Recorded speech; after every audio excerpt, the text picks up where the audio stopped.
CM Yogi Adityanath ने मांगी बच्चों की हेल्थ रिपोर्ट, लोकबंधु अस्पताल पहुंचकर जाना था हाल। सीएम योगी के बयान पर ओवैसी का जबरदस्त रिएक्शन, मुसलमान हिंदू महफूज वाले बयान पर लिया आड़े हाथों, कहा न हिंदुओं को मुसलमान और न ही मुसलमानों को हिंदुओं से खतरा। आगरा से साइकिल से देश भ्रमण पर निकले ऋषिराज, भारत को जानने के लिए देश भ्रमण पर निकले ऋषिराज, लोगों को एनवायरमेंट के प्रति जागरूक करना उद्देश्य। लखनऊ के अर्जुनगंज क्षेत्र में गौहत्या को लेकर लोगों में गुस्सा, गौहत्या को लेकर लोगों का गुस्सा फूटा, बछड़े की हत्या को लेकर तनावपूर्ण स्थिति। औरैया में मीट बिक्री पर खाद्य सुरक्षा अधिकारी लापरवाह, जिला खाद्य सुरक्षा अधिकारी पर निर्देश, बेसर संकटहरण हनुमान मंदिर के पास बिक रहा मीट। यूपी पुलिस भर्ती बोर्ड की सभी प्रकार की परीक्षाएं ऑफलाइन मोड में होंगी, पुलिस भर्ती एवं प्रोन्नति बोर्ड ने जारी शासनादेश के मुताबिक लिया फैसला। आप देख रहे हैं के न्यूज, खबरों का सारथी। नमस्कार, आप देख रहे हैं के न्यूज इंडिया, मैं हूं आपके साथ गरिमा बाजवा। शासन को आदेश दिया है कि मुख्तार की बैरक में रखे सामान को उनके परिजनों को सौंप दिया जाए। इस प्रक्रिया की वीडियोग्राफी कराई जाएगी और मजिस्ट्रेट की मौजूदगी में लिखा पढ़ी की जाएगी। मुख्तार की मौत के मामले में चल रही मजिस्ट्रेट और जुडिशियल जांच को भी क्लोज कर दिया गया है और रिपोर्ट में यह पुष्टि हुई है कि उनकी मौत हार्ट अटैक से हुई थी।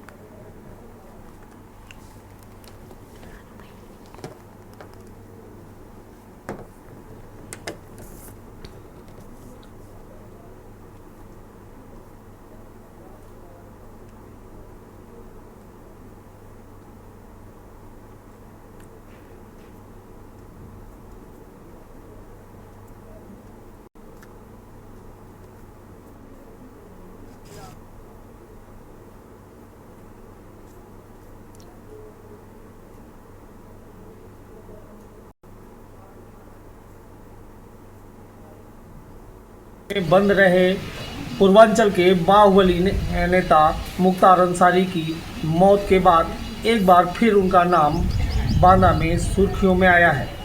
मैं आपको बता दूं कि 28 मार्च को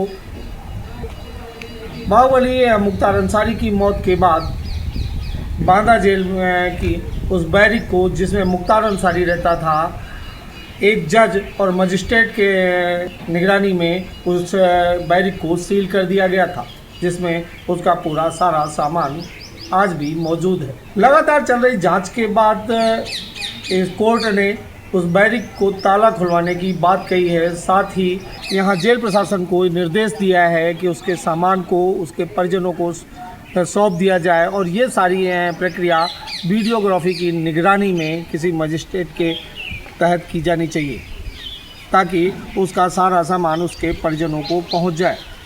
मुख्तार अंसारी जांच में जो जांच चल रही थी लगभग वो भी बंद हो चुकी है और जांच में ये कंफर्म हो चुका है कि मुख्तार अंसारी की मौत हार्ट अटैक से ही हुई थी।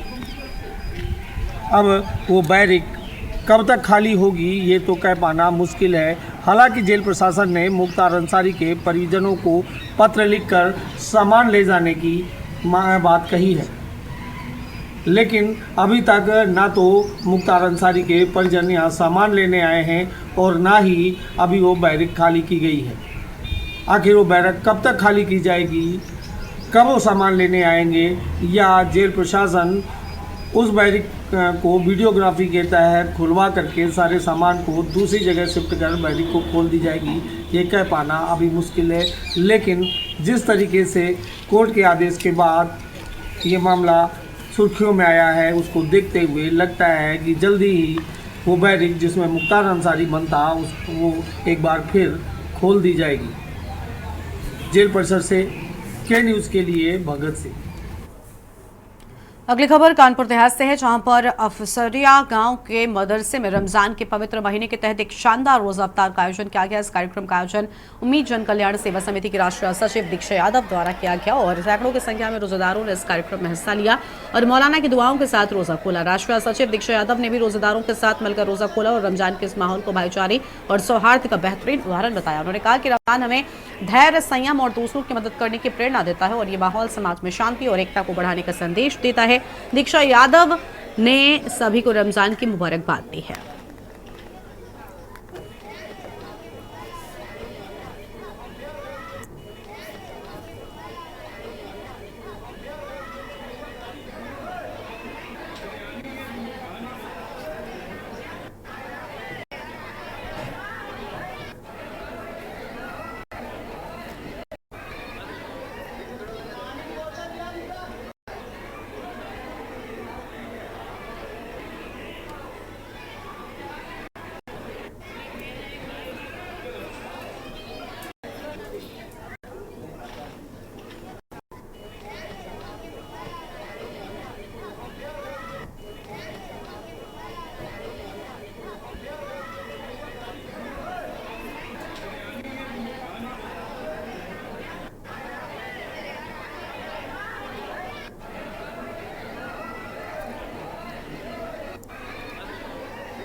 खबर है संभल से, जहां पर शुक्रवार को सुबह शाही जामा मस्जिद में अलविदा जुमे की नमाज अदा करने के बाद सपा विधायक इकबाल महमूद ने वक्फ संशोधन बिल पर संसद की बनाई गई ज्वाइंट पार्लियामेंट्री कमेटी को लेकर तीखा बयान दिया है।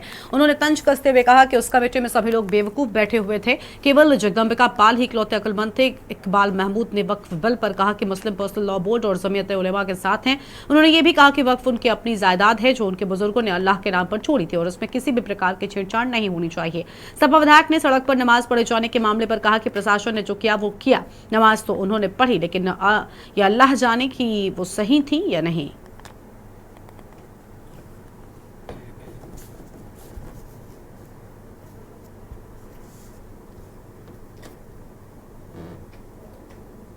जो प्रशासन ने कहा कराना चाहा वो किया। और क्या नमाज तो ठीक गई? नमाज तो हमने पढ़ी, अभी अल्लाह जाने ठीक रही ना रही वो कबूल करते। बहरहाल हुकूमत उनकी, हम आवाम, आप खामोश। मालूम है आपको, अगर ये आप चौथा स्तंभ हैं, देश के चौथा स्तंभ हैं आप, और ये है वो आया है कि अगर विपक्ष कमजोर हो तो ये चौथा स्तंभ आगे बढ़े और रोके। अगर आप भी कुछ नहीं बोल रहे, क्या करें?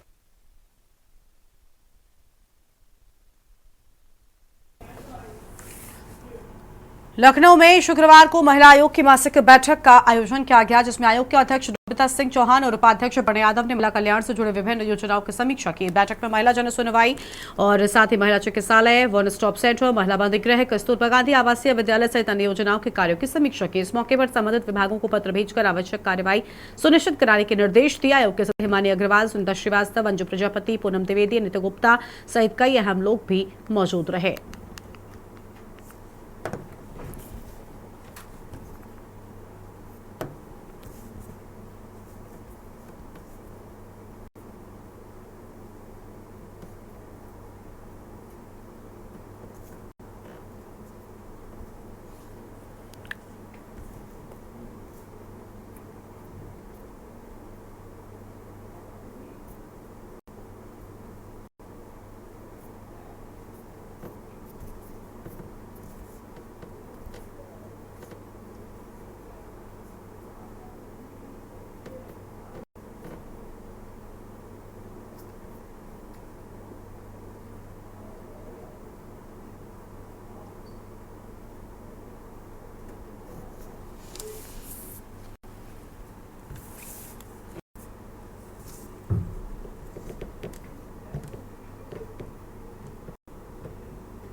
अगली खबर आपको हम आगरा से बताएंगे, जहां पर साइकिल से देश भ्रमण पर निकले ऋषिराज भारत को जानने के लिए देश भ्रमण पर ऋषिराज निकले हैं और उत्तर बंगाल के रहने वाले हैं। देश भर के धार्मिक और ऐतिहासिक स्थलों का लगातार वो भ्रमण कर रहे हैं। लोगों को एनवायरमेंट के प्रति जागरूक करना उनका उद्देश्य है। उत्तर बंगाल के रहने ऋषिराज भारत भूटान इंटरनेशनल बॉर्डर से यात्रा की शुरुआत की है। साइकिल से देश भ्रमण पर ऋषिराज निकले हुए हैं और लोग उनकी सराहना कर रहे हैं।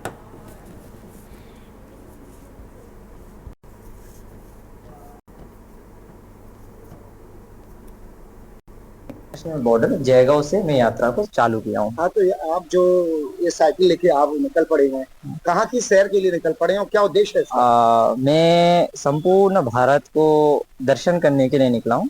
वो बेसिक भारत के प्रमुख धार्मिक स्थल, विरासत, पुरातन विरासत है, तो इन सभी का दर्शन करने निकला हूँ, देखने निकला हूँ, भारत को जानने निकला हूँ। और साइकिल चला के इसलिए निकला हूँ कि भविष्य में लगता है मुझे कि साइकिल का एक दौर आने वाला है, क्योंकि जिस तरह क्षतिग्रस्त हो रहा है, वो पर्यावरण हो, मिट्टी हो, जल हो, सब जगह दूषण ही दूषण फैला हुआ है। हम घर बनाने के लिए पेड़ काटते हैं, लकड़ी, पलंग, जो भी कुछ करते हैं, इन्वायरमेंट को क्षतिपूर्ण से नष्ट करने के लिए कर रहे हैं। बातचीत के लिए हमारे साथ में हमारे संवाददाता अजेंद्र चौहान जुड़ चुके हैं। अजेंद्र, साइकिल पर देश भ्रमण के लिए निकले हैं, उद्देश्य क्या है, क्या कुछ कहना चाहेंगे आप? अजेंद्र, आवाज मिल रही है आपको? हाँ, देखिए ये जो ऋतुराज है, ये आगरा भूटान बॉर्डर का जो जय गांव करके है, वहां से इन्होंने अपनी यात्रा शुरू करी है आगरा में ही आए थे और उस यात्रा को करते ही आगरा में उतरे के उनसे जब बात की गई तो उन्होंने कहा कि मेरा जो मोटिव है एक तो एनवायरनमेंट को लेकर है कि धीरे धीरे साइकिल पर जब जाने चलने की वजह पूछी गई तो उन्होंने कहा कि साइकिल का भी एक दौर आने वाला है, एक दौर पहले था, एक दौर अब आने वाला है, क्योंकि जिस तरह से पेड़ों की कटाई हो रही है, चाहे वो घरेलू के लिए हो या यूज किया जा रहा हो। और दूसरी ओर उन्होंने कहा कि जो राजनीति में जो हाथ हो रखे हैं राजनीति को लेकर, तो यहाँ पर उन्होंने बताया कि शिक्षा यहाँ पर एक सबसे बड़ी समस्या है। जब सभी व्यक्ति शिक्षित होंगे तो उसके बाद उनको जाति, धर्म, सनातन या हम किस मजहब की बात करते हैं, ऊंच नीच सभी तरह की जानकारी होगी। तो ऋतुराज की उम्र छोटी जरूर है लेकिन उनके हौसले काफी बुलंद हैं। आप सोचिए कि भारत भूटान के बॉर्डर से कैलाश तक, पर्वत तक की यात्रा का सफर उनको करना है। और आगरा में जब बात की तो उन्होंने अलग अलग मुद्दे बताए और जिसमें कि राजनीति को लेकर बड़ी बात कही कि जो राजनीति है उसके अंदर काफी चीजें अलग हो चुकी है, लोग एक दूसरे के ही विरोधी होते चले जा रहे हैं। तो गरिमा, एक छोटे लड़के ने एक यात्रा शुरू करी है और उस यात्रा का अलग अलग जो मोटिव है, मोटिवेशन है, लोगों के लिए अलग अलग चीजें हैं। तो एक देश के लिए एक अच्छी बात है कि युवाओं के अंदर इस तरह का हौसला और जज्बा है। जी राजेंद्र, आपको हमारे सुनने के लिए और अहम जानकारी के लिए बड़े आपको हम बता रहे थे आगरा से जहां पर देश भ्रमण का एक युवा। आगे बढ़ते हैं खबरों की ओर। मथुरा से खबरें। यमुना एक्सप्रेस वे पर हुआ भीषण सड़क हादसा। तेज रफ्तार बस ने पीछे से कार में टक्कर मारी है। डिवाइडर कर बस सर्विस रोड पर पहुंची। करीब 2 दर्जन से अधिक सवारियां घायल हो गई, 3 सवार गंभीर है। बस में बैठी चीख पुकार मची। पूरी घटना पर हुआ भीषण। ये बड़ी जानकारी आपको हम बता रहे हैं।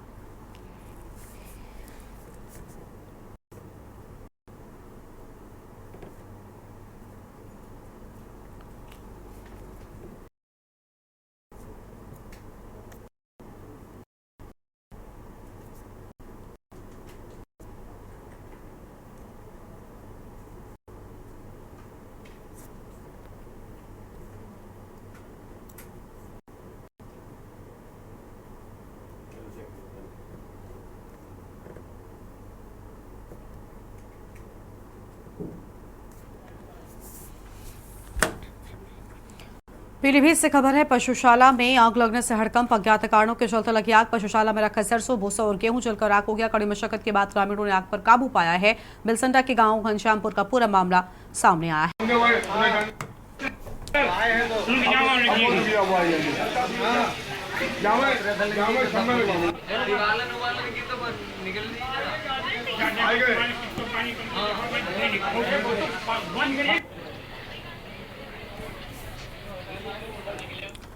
लखनऊ से खबर है। अर्जुनगंज क्षेत्र में गौहत्या को लेकर लोगों ने हाथों में लिए डंडे। गौहत्या को लेकर लोगों का गुस्सा फूटा। भारत माता की जय के नारे लगाए गए। गाय के बछड़े की हत्या को लेकर तनावपूर्ण स्थिति। हालात की गंभीरता को देखते हुए प्रशासन अलर्ट। गोल्ड सिटी थाना क्षेत्र का मामला।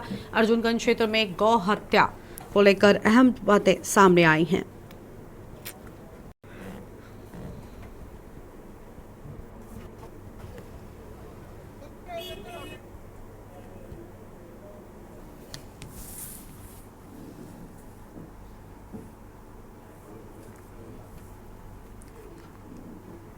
और यह से खबर है। मीट बिक्री पर खाद्य सुरक्षा अधिकारी लापरवाह। जिला खाद्य सुरक्षा अधिकारी पर बेअसर है निर्देश। संकट हरण हनुमान मंदिर के पास बिक रहा मीट और दुकान के पास ही संचालित है लिटिल एंजल स्कूल। जिला स्तरीय अधिकारियों के नाक के नीचे उदासीनता।